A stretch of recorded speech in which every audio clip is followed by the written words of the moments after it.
트럼프 행정부의 강력한 관세 정책으로 인해 미국이 중국을 견제하는 그림이 그려지고 있습니다. 그동안 중국이 우리나라의 산업 자료들을 빼돌려가 산업 능력이 어느 정도 올라왔으나 이제 다시 바닥으로 추락할 일만 남았다고 합니다. 그리고 중국에서 한국 자료를 가지고 해석하던 중국인 연구원은 이제는 중국을 탈출했다고 하는데요. 한국이 다시 중국을 50년 이상 앞설 거라고 말합니다. 어떤 내용인지 지금부터 만나보시죠. 제 이름은 리웨이라고 해요. 중국 남부 광둥성에서 태어나고 자랐고 성인이 된 이후로는 줄곧 기술 분야에서 일했죠. 15년 가까이 반도체 후공정 기술을 연구하면서 한국을 이겨야 한다는 목표 아래 살았어요. 정말 매일같이 그 말만 들으며 일했거든요. 그리고 지금 저는 미국 동부의 작은 도시에서 아주 조용하게 망명자 신분으로 살고 있어요. 어느 날 갑자기 짐을 싸서 떠난 건 아니었고 몇 년 동안 마음속으로 쌓여온 것들이 조용히 터졌던 결과였죠. 다들 궁금해해요. 왜 떠났냐? 왜 조국을 저버렸냐는 말, 그런 말들을 많이 듣죠. 근데 그건 저버린 게 아니라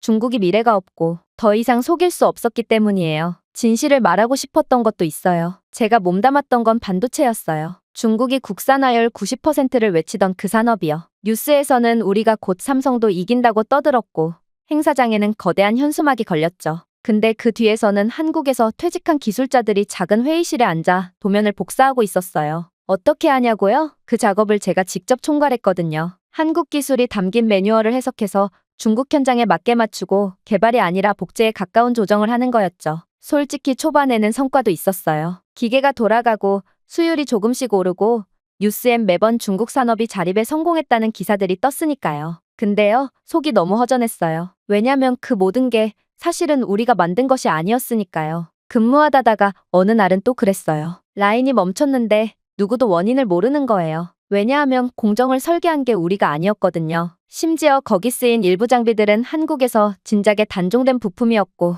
개선품이 나온 상태였죠. 우린 그 단종된 부품을 써야 했는데 그걸 대체할 자체 기술이 없었어요. 그때부터였던 것 같아요. 아, 이건 곧 무너질 거구나. 우리한텐 뿌리가 없구나. 그런 생각이 매일처럼 들었죠. 그러던 어느 날 우리가 맡은 핵심 과제가 실패한 적이 있었는데요. 보고서를 올리려고 하자 윗사람이 그러더라고요. 실패라는 단어 쓰지 마. 한국 쪽 기술 자료를 더 구해와서 해결해. 그 단호한 말, 그 순간 너무 조용한데 머릿속에선 뭔가 확 무너지는 느낌이 들었어요. 그건 기술이 아니었고 정책이었어요. 그건 도전이 아니라 복사였고 과학이 아니라 통제였어요. 그때 저는 처음으로 고민을 하기 시작했어요. 나는 이곳에서 더 이상 기술자가 될 수 없다. 그게 잘못되었다고 마음먹은 처음 시작이었죠. 연구실에선 늘 한국을 따라잡자는 인식이 있었어요. 그게 제가 처음 회사에 들어갔을 때 윗사람들이 제일 자주 하던 말이었어요. 삼성을 넘어서자. 그 기술 다 분석해라. 한국이 한 건 우리도 할 수 있다. 그건 말뿐이 아니었어요. 실제로 우리는 한국의 산업 인력을 조직적으로 데려오는 작업을 했고 그 사람들에게 한국에서 받던 돈의 4배를 약속했죠.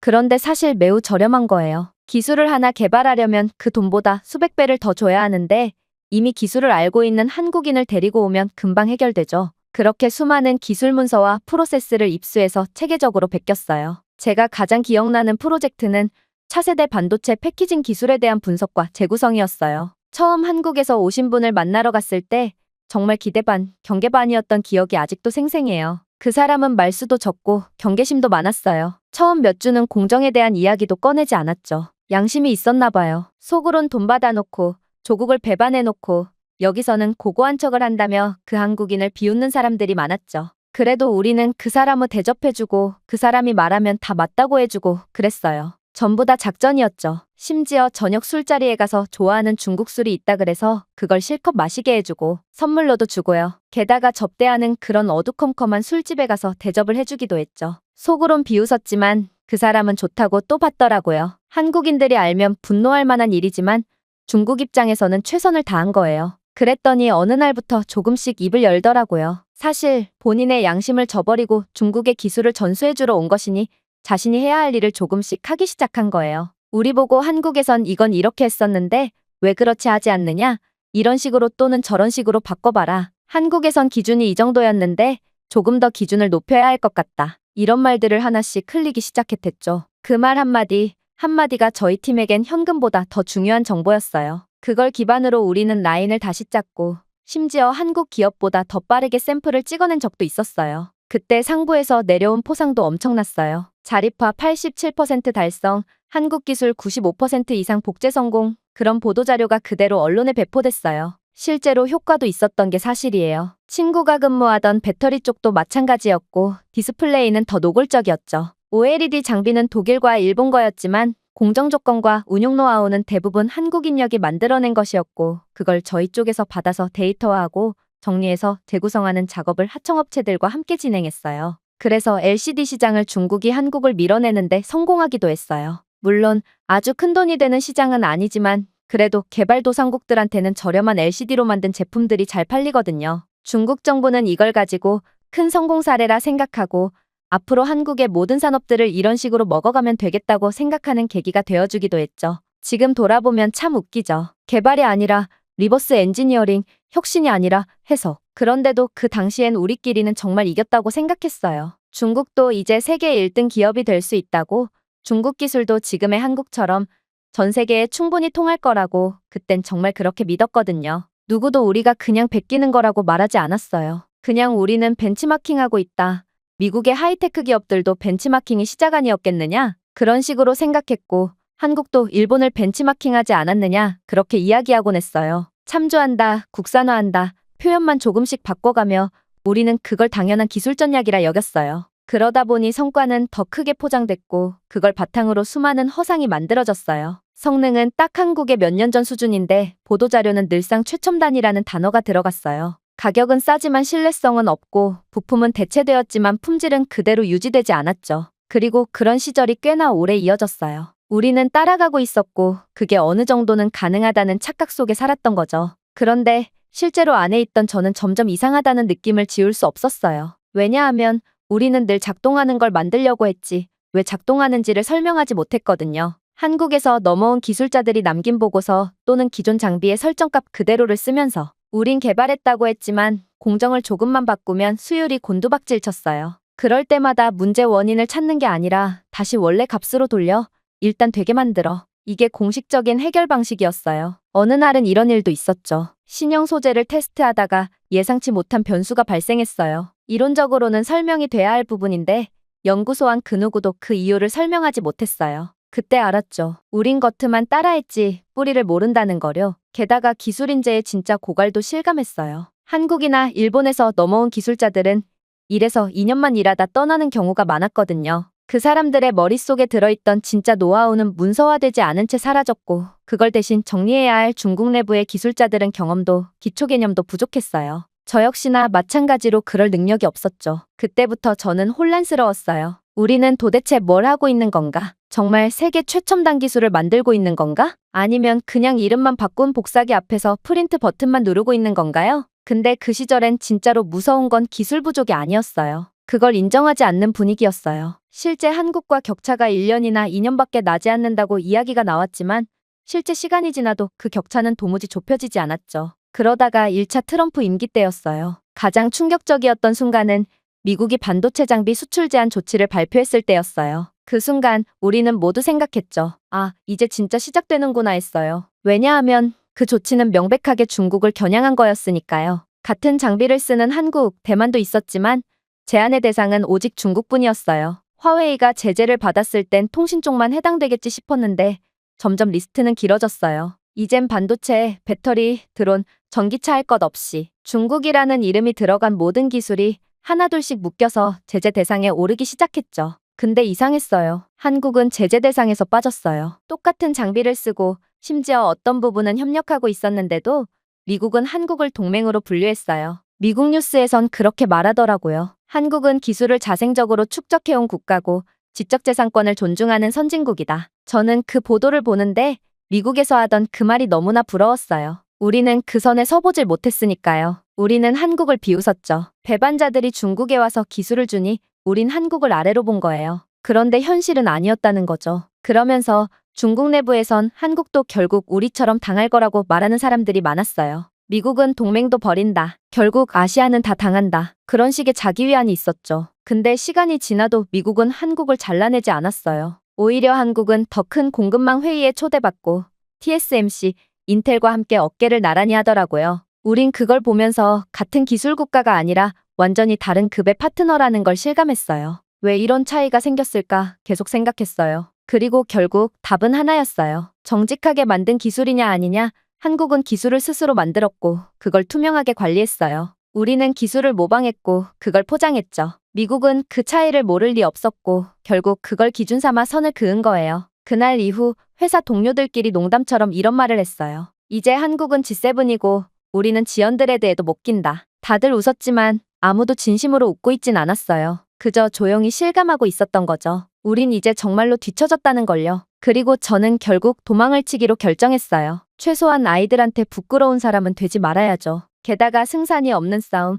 추후에 베트남이 중국의 기술을 흡수하고 그런 식으로 성장하려고 할 때 저처럼 연구원이던 사람들은 아마 출국도 불가능하게 바뀔 거고 감시도 심해질 거라는 이야기가 돌았어요. 한국에서 중국으로 넘어온 배반자들처럼 중국인이 베트남에 가서 배반을 할 수 있지 않겠냐며 감시가 심해지고 거주 장소 이탈이 불가능해질지도 모르고 제 아이들도 감시를 당할 수도 있죠. 그게 바로 중국 사회니까 이상한 이야기도 아니죠. 그렇게 되기 전에 반드시 도망쳐야 했어요. 그래서 도망쳤습니다. 그렇게 미국으로 와서 지내고 있어요. 아무도 모르게 정체를 드러내지 않고 가명으로 살고 있죠. 여러 가지 생각이 많아져요. 뉴스에서 소식을 들으면 미국은 또 중국을 흔들 계획을 가지고 있고 중국은 엄청난 돈을 투자했지만 결국 무너질 거라는 게 보입니다. 그런 생각이 드는 요즘 가장 두려우면서도 현실적인 이슈는 역시 미국의 관세 정책이에요. 트럼프 대통령의 이기 시대에 트럼프 대통령이 준비하고 있는 정책은 이제 중국 안에서도 꽤 널리 퍼져 있고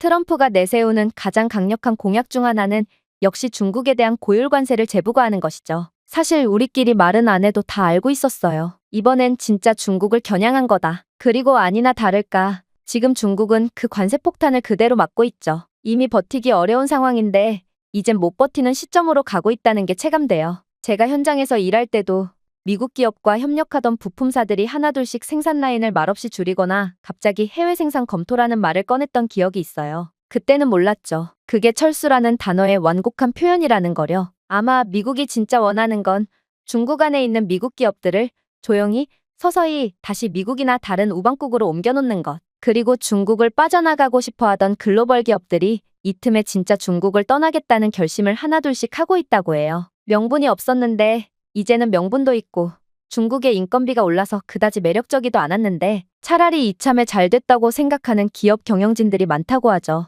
미국의 작전대로 어찌되었던지 최소한 중국에만 의존하지 않도록 만드는 구조, 그걸 성공할 것 같다는 분위기예요. 근데요, 중국 안에서 올라오는 보고서는 제가 과거에 했던 것처럼 아직도 여전히 2025년인 지금 이 순간에도 우리 기술은 자립 완료되었다는 보고서를 만든대요. 자체 부품 비율 93% 돌파, 어떤 건 100%, 웃긴 건 110%라는 용어도 써요. 이젠 기술을 해외로 수출한다 그거죠. 그런 숫자로 가득 차 있다고 해요. 문제는 그 보고서를 보고 정책을 만드는 사람들이 그걸 진짜라고 믿는다는 거예죠. 왜냐하면 중국의 최고 정책 결정권자, 그 옆에 있는 사람들은 전부 간신이니까요. 기술을 모르는 간신들, 현장을 모르는 간신들, 실패를 두려워하는 간신들이 진실이 아니라 정치적으로 안전한 보고서를 쓰는 세상. 그 결과가 뭔지 지금 우리는 그대로 보고 있죠. 중국 기술은 한계에 닿았고 정책은 반대로 질주 중이에요. 정말 솔직하게 말하면 저는 중국이 지금처럼 미국에 대응하는 건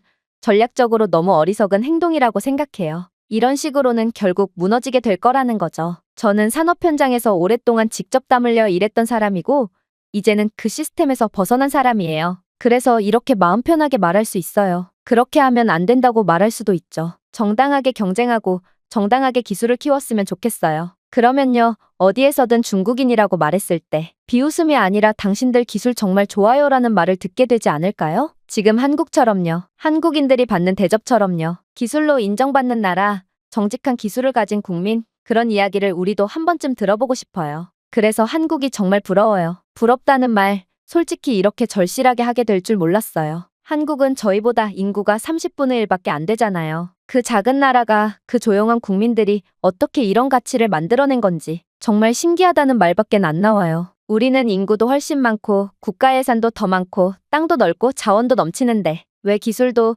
품질도 브랜드도 심지어 신뢰도도 따라가지 못하는 걸까요? 사실 기술 격차는 예전부터 30년은 났었어요. 우리가 쫓고 베끼고 어떻게든 10년 안쪽까지 따라간 것 같았죠. 정확히는 외형만 비슷해졌던 거예요. 그런데 이젠 미국이 다시 칼을 빼들었고 우리는 또다시 밀려나는 위치가 됐어요. 결국 기존 30년이던 격차가 50년으로 벌어지게 생겼어요. 아니, 산업이 붕괴하면 30년이나 50년이라는 그 숫자도 의미가 없어지지 않을까 싶네요. 정말로 그 오랜 시간 동안 벼랑 끝에서 매달리듯 쫓아왔는데 한순간에 뒤로 밀리는 기분이에요. 이건 누가 발목을 잡은 게 아니고 우리가 우리 자신을 속여온 대가라는 생각도 들어요. 그래서 이제는 바뀌어야 합니다. 정당하게 인재를 키워서 튼튼하게 다져나가지 않는 한 한국을 따라잡을 수 없고 어디까지나 한국의 기술자들을 빼오는 게 핵심 과제로 남아있을지도 몰라요. 한국인들 사이에서도 산업 스파이는 큰 문제라고 생각하고 있는데 그걸 골라내고 잡아내는 건 어렵지만 그래도 점점 포위망이 좁혀 들어가고 있는 것 같더라고요. 지금은 그래서 한국을 응원하고 있어요. 한국인들이 개인의 욕심으로 조국을 배신하는 것 웃긴 일이지만 세상이 조금 더 양심적이게 바뀌길 기대해보면서 말이죠. 오늘의 영상은 여기까지입니다. 그리고 지금 화면에 나오는 영상을 아직 시청하지 않으셨다면 지금 바로 시청해보세요. 재미있는 다음 사연이 기다리고 있습니다. 감사합니다.